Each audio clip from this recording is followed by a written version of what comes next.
안녕하세요. 대단히 반갑습니다.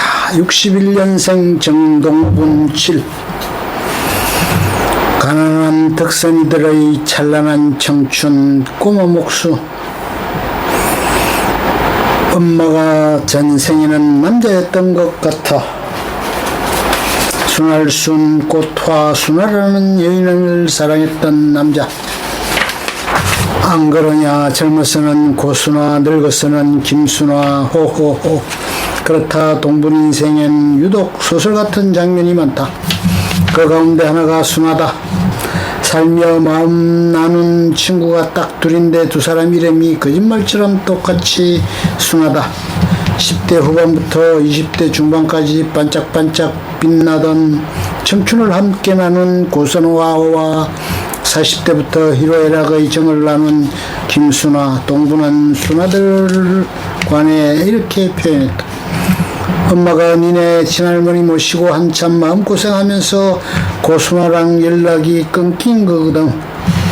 그렇게 30대까지 고생 많이 했지. 니네 아빠 택시 몰다가 사고 나서 병원에 몇 달 동안 입원하고 IMF 터지면서 이불 장사 안 돼서 형편 어려워지고 그게 다 엄마 30대 때 있었던 일이잖아.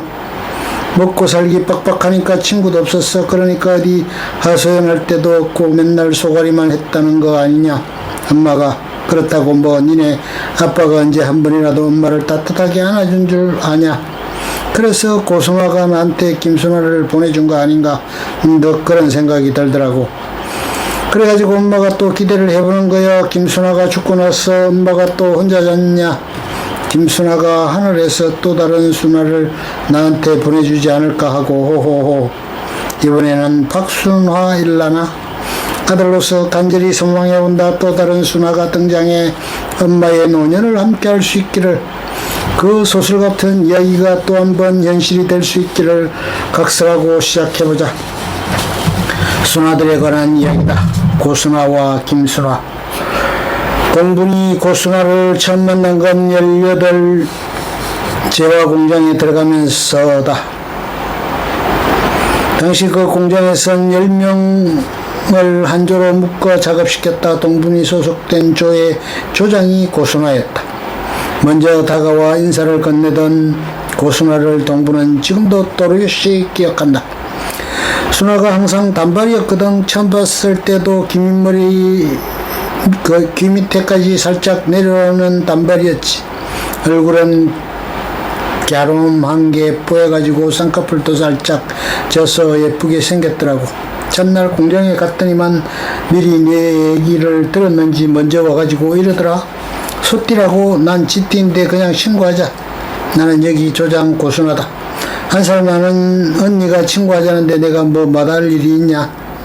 냉큼 알았다고 했지. 호호호. 응답하라 1988에서 주인공 덕선의 생일 장면이 생각난다.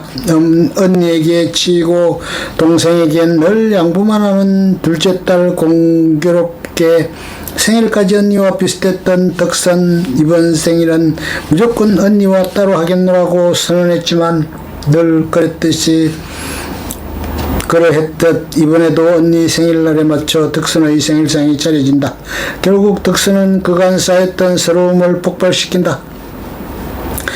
덕선처럼 중간에 껴서 자란 자매 형제들은 위아래로 치이는 경우가 많다고들 한다. 동분 또한 고순아와 친해진 계기를 둘째 딸 DNA에서 찾았다. 나도 그렇고 순아도 그렇고 둘 다 둘째 딸이었거든. 내가 둘째 딸이라서 하는 얘기가 아니라 살면서 보니까 둘째 딸이 그렇게들 착해. 어릴 때부터 위아래로 양보하는 게 몸에 배서 착해지는 것 같아. 또 얘기를 들어보니까 자라온 환경도 비슷해. 순아도 아버지가 일찍 돌아가셔서 어머니가 고생을 많이 한 모양이더라고. 그러니까 순아도 일찍부터 공장에 다녔겠지. 나도 마찬가지지 뭐. 아버지 술에 쩔어 사느라 우리 어머니 고생하고 16부터 공장 댕기고 말하자면 가난한 집 둘째 딸끼리 서로를 위로해주다 친해진겨. 내 이름은 여공 102번 조선방직 고무공장. 대한민국을 떠받친 부산의 여공들.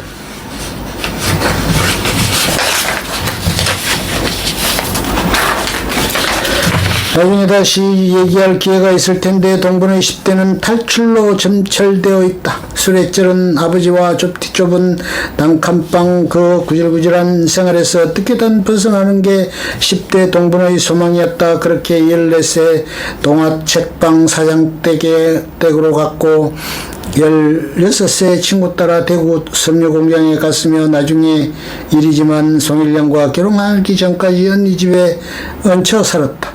그리고 이 시점엔 기숙사에서 지냈다.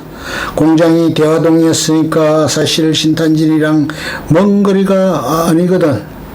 출퇴근할 수 있었지. 근데 일부러 기숙사 딸린 공장으로 간겨. 집에 있기 싫었어. 기숙사 갔더니 한 방에 6명씩 자는 구조더라고. 2층 침대 3개 있고 거기에 방장 언니 언니가 하나 있는데 성질이 얼마나 더러운지 얼굴에는 심술이 거덕거덕했어. 애들을 얼마나 못살게 굴었다고. 그래서 엄마가 일요일만 되면 무조건 순환에 놀러 갔다는 거 아니냐. 일요일이라 일은 쉬는데 방장은 때문에 기숙사에 있기 싫고 그렇다고 집에는 가기 싫고 그러니까 순환회로 간 거지. 얘기했듯 고순화 집 형편도 동분집 못지 않았다. 그 당시 대전전변엔 한국전쟁 전으로 형성된 판자촌이 끝도 없이 줄지어 있었다. 어딘가에 고순화 집이 있었다. 미로처럼 좁은 골목이 구불구불 이어져 있었어. 그 골목을 이리저리 가다 보면 순환회여 대문도 따로 없고 마당도 없어. 입구도 좁고 창문도 없어서 대낮에 가도 어두컴컴했어. 그래도 거기가 그렇게 좋아서 순화가 있었으니까. 국민학교 5학년 때 학교 그만둔 동분과 달리 동네 친구들은 고등학교까지 다녔어. 그 사이 동분은 신단진을 벗어나 동화책방과 공장 기숙사를 전전했으니 관계도 자연스레 멀어졌다. 열등감일지도 모른다. 어쨌든 관계를 먼저 끊은 건 동분이었으므로 그러니까 동분에게 고순화는 사회에서 사귄 첫 친구이면서 유일한 친구이기도 했다. 그런 사정은 고순화도 크게 다르지 않았다. 어쩌면 그래서 한 살 어린 동분에게 선뜻 먼저 친구하자고 했는지도 모르겠다. 동분만큼이나 순화도 친구가 그리웠을 테니까. 첫사랑을 잊지 못하는 이후 7, 80년대 노년증이 박정희를 우상화하는 유해간의 어느 심리학자가 이런 비슷한 얘기를 했다. 박정희가 정치를 잘해서 덕분에 대한민국이 먹고 살만해졌다고 생각해서 우상화하는 게 아니에요. 물론 그런 이유도 있겠지요. 근데 그보다 근원적인 이유는 이겁니다. 박정희가 대통령이었던 60, 70년대가 자신들의 전성기거든요. 그때가 20, 30대였으니까요. 그러니까 박정희를 부정하는 순간 대한민국 산업화에 기여했던 자신들의 젊은 시절이 부정당하는 것처럼 느껴지는 거예요. 그래서 박정희를 더 우상화하는 겁니다. 그것이 자신들의 전성기를 추억하는 방식인 거죠. 첫사랑을 잊지 못하는 것도 그래서라고 본다. 그 사람을 만났던 시간이 내 인생에서 가장 젊었고 뜨거웠고 그래서 가장 화려했던 순간이므로 그러니까 실은 내 인생에서 가장 빛났던 나의 모습을 적어도 나만큼은 기억해주고 싶어서 그래서 첫사랑을 잊을 수 없는 건 아닐까. 엄마 얘기를 듣다가 문득 그런 생각이 들었다. 고순화 씨와 어울렸던 시절이 엄마 인생에서 가장 반짝반짝 빛나던 때였구나. 그래서 엄마는 고순화 씨를 잊지 못하는 거구나 하는 생각. 다시 그때로 돌아가보자. 1980년 동분 나이 20살 때다. 지금은 상상도 못할 일이지만 그때까지만 해도 통금이라는 게 있던 시절이요. 근데 1년 중 딱 하루 크리스마스 이브에만 통금이 해제됐어. 이미 며칠 전부터 순화랑 단단히 준비를 했지. 호호호. 성인으로 맞이하는 첫 통금 해제된 날 동분과 고순화 두 사람은 어떤 이벤트를 준비했을까? 서로에게 편지 쓰기, 선물 교환, 크리스마스 트리 꾸미기, 자신이 순박한 신탄진 소년이었다고 그렇게나 늘 강조해왔던 동분인데 말이다. 아이고 내가 아들한테 별 이야기를 다 하네. 호호호. 지금도 목동에 맞춤 패션거리 있잖아. 그때는 그 동네가 다 양장점이었어. 요즘이야 다들 기성복 사서 입지만 그 시절엔 다들 옷감 떼다가 양장점에서 맞춰 입었거든. 그래가지고 순화랑 둘이서 모직으로 옷감을 떼서 투피스 정장을 맞춰 입었다는 거 아니냐. 나는 옅은 하늘색 순하는 살구색으로 무릎까지 오는 스커트의 위에는 엉덩이 좀 가리는 코트였지. 안에는 블라우스 입고 부츠 딱 신고 그리고 간 거지. 어디를? 나이트에. 호호호. 그래, 나이트 25시 나이트 클럽이라고 있었어. 호호호. 진짜 흐리다. 내 나이 19의 12월 23일 몇 시간 뒤 공식적으로 성인이 되는 나와 친구는 술을 진탕 마시고 난 술을 못 마시니까 안주만 먹고 대전 용전동의 뉴스 나이트클럽에 갔다. 성인 자격으로 내가 가장 먼저 하고 싶었던 건 다름 아닌 나이트클럽 입장이었다. 12시 땡땡땡 우리는 제의 종소리를 들으며 나이트클럽으로 입장했다.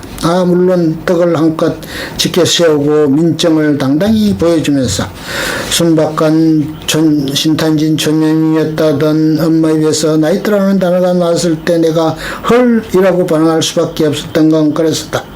이래서 피는 못 속이나 보다 생각하는 게 어쩜 이리 또 똑같던지.